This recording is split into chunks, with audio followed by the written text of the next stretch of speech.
સુરત જિલ્લાના કામરેજ વિસ્તારમાં આરોગ્ય ક્ષેત્રે એક ઐતિહાસિક સિદ્ધિ હાંસલ થવા જઈ રહી છે।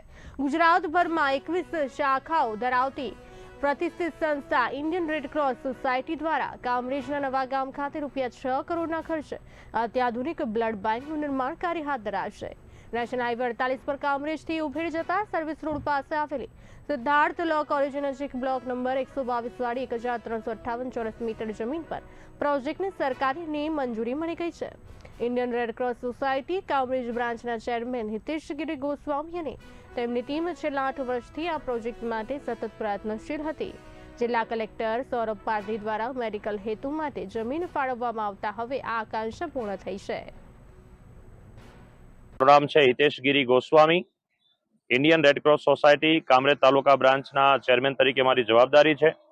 Indian Red Cross Society Gujarat state branch આદરણીય શ્રી અજય પટેલ સાહેબ ચેરમેનના માર્ગદર્શનથી અને સુરત જિલ્લાના પ્રમુખ ઇન્ડિયન રેડ ક્રોસ સોસાયટી અને સુરતના કલેક્ટર માનનીય ડોક્ટર સૌરભ પારધીજીના સૂચનથી Indian Red Cross Society Kamrej taluka બ્રાન્ચને કામરેજ ચોકડી પાસે દાદા ભગવાન મંદિરની બાજુમાં બ્લડ બેંક બનાવવા માટે 1358 ચોરસ મીટર જમીન જે ફાળવવામાં આવી છે। આ જગ્યા પર બ્લડ બેંક બન્યા બાદ આપણે સૌ કોઈ જાણીએ છીએ કે કામરેજ 4 રસ્તાથી નેશનલ હાઈવે પસાર થઈ રહ્યો છે।